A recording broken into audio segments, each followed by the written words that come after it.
Step 3, record the video. Step 4, tell them Cam is headed to your division rival. Step 5, record the horror and cold sweat that they break out in, and then share it on social media and tag your assistant GM friends. That will prove how much people should want Cam, because if he goes to your division rival, you're going to lose your minds. Assistant GM challenge. Okay. Well, that's something for them to do today, just in case they didn't have anything else on their schedule. So yes. Meanwhile, all that aside, Cam Newton is left without a plan or a place to go right now.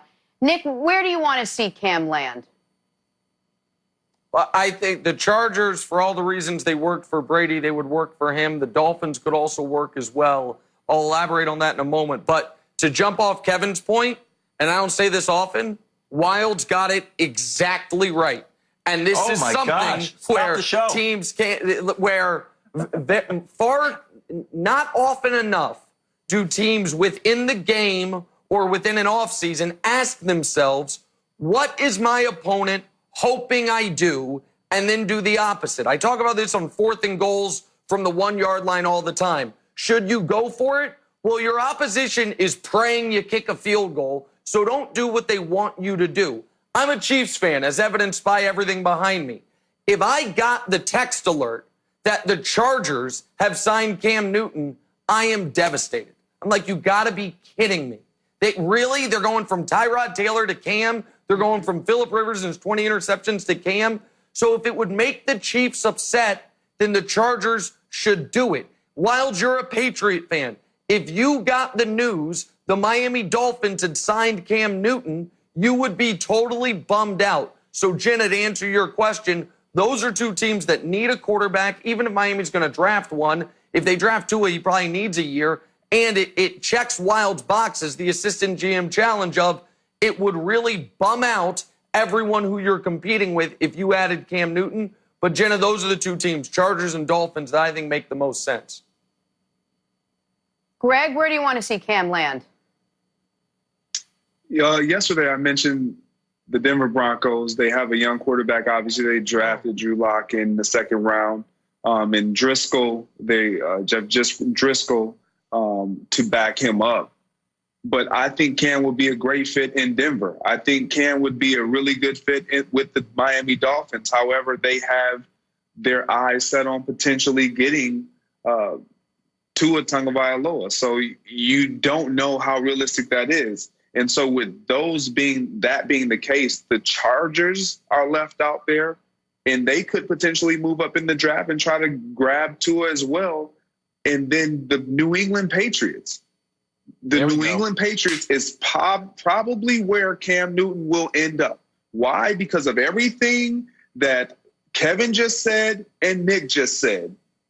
Bill Belichick thinks about, what about other teams? What aren't they doing? What can I do to make us better that other teams will dread? He's always done it, and he's always out in front of the 8 ball. And then we always look at the New England Patriots and wonder, why are they always back in the AFC Championship game, in another Super Bowl, representing the AFC? It's because they're led by someone who is a forward thinker. He's not moved by what it may look like or what it may feel like to others. He's like, look, this is going to make us better right now. We can take advantage of it. Let's jump all over it. New England Patriots is probably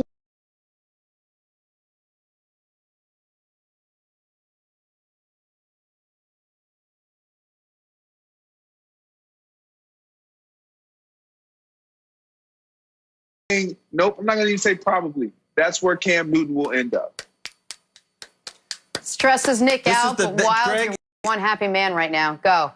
No, you know what it is? YouTube videos I like to watch. It's called When Rappers Hear Beats, and it's the first time they hear a beat that they absolutely love and you know is going to be a big hit. That is just what happened to Greg Jennings and me. Greg Jennings played Pharrell and I played Jay-Z there. It's like, oh, that's a big hit. I just loved it. Greg, that was fantastic. Thank you very much. That was just wonderful. That was the best segment we've ever done. On this show. I hated every Fantastic. part of it. I There. hated every part of it. Quite hyperbolic, Wilds. We got a break. A lot more to talk about coming up on First Things First. Is the Patrick Mahomes-Lamar Jackson rivalry the best in the league? To be discussed next. We'll be right back. Rivalry? Doesn't Lamar have to beat him first? I don't know.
First Things First is sponsored by Ram Trucks, built to serve. Back here in First Things First, time for a little drawing a blank. Here we go. Let's play. NFL.com released their top 10 rivalries in 2020 with the Chiefs-Ravens matchup at the top of the list. It got us thinking. Nick, the Mahomes-Lamar matchup this season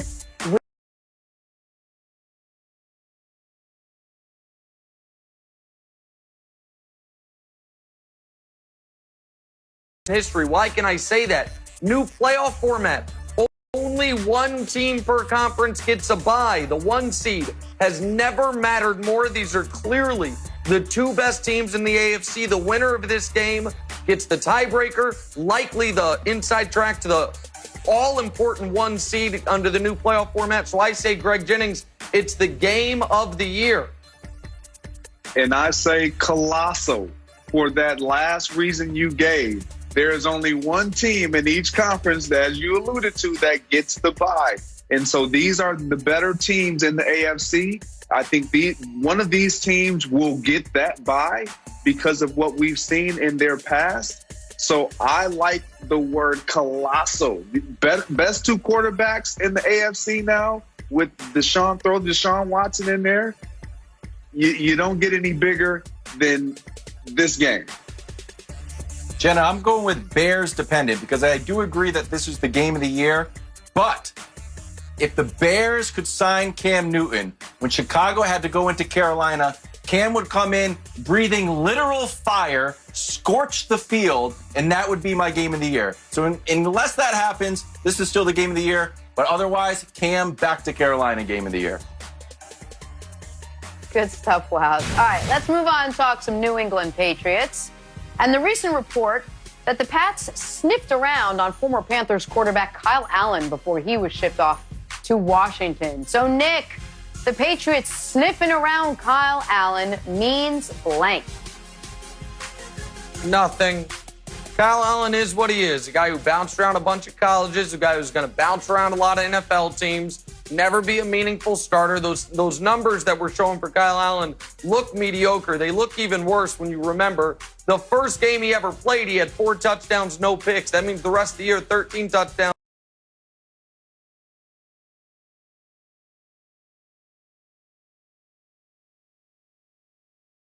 16 picks, showed you why he was who he was.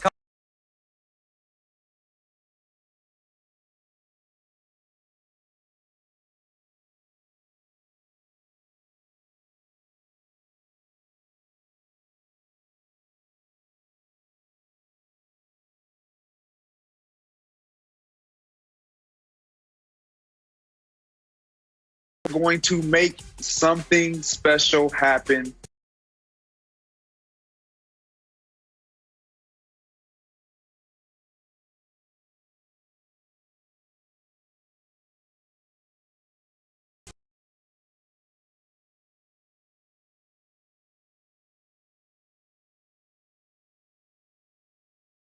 Tom Brady.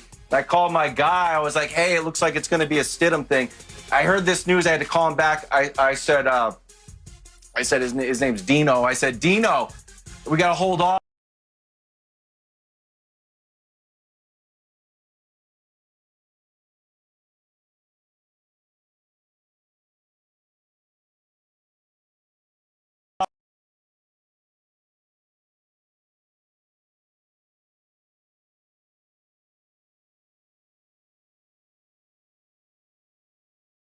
NFL draft. Terrible visual.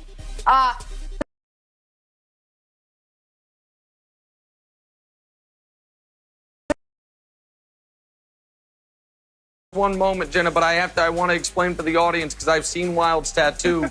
It's all names. You see Bledsoe, you see Grogan, but then when it gets to Brady, it's odd how it happened. It's right in the small of his lower back, and it's Brady's face. It's weird, and then it's just other names. All right, now to the answer to your question. Wait. Should I ask why you were up and close and personal with Kevin Wild's back? Or let's just move on. Just go. Sorry. Oh, we get dressed for the show. We share a dressing room. We get dressed for the show in the same room. Go on vacation. So Wild peels off his, like LeBron and Dwayne Wade on vacation. Tom Brady undershirt. Banana boat. Only to show off a Tom Brady tattoo. But now, to stay locked in on topic, take. Tua Tagovailoa's NFL future looks Hall of Fame-ish. I know it seems like an overstatement. If he's healthy, he's a superstar. And I'm rooting for health. I'm rooting for him. I think he's going to turn into one of the 2 greatest left-handed quarterbacks we've ever seen in the history of the league. Tua Tagovailoa, Hall of Fame-ish. That's my answer. I'm going with radiant. I would say bright, but that just doesn't seem like it would be light enough. Radiant, he's beaming. Everything around him will be uplifted. He will give any team that he walks through that door a facelift and a fresher breath of air at the quarterback position, a position of leadership. He exemplifies all A-pluses across the board when you check the boxes of what you want your franchise quarterback and player to look like and to be as a leader. Love it. Radiant. So I love Tua, and I want him to succeed. And I hate to rain on everybody's parade, but I think his stock is going to plummet. Like we saw with Daniel Jones. Like, why did you guys draft Daniel Jones? Like, we love Daniel Jones. We spent so much time with him. We decided to take him this high in the draft. The opposite thing is happening with Tua. No one's going to spend any time with him, and teams are going to be afraid to pick him, to take him that high.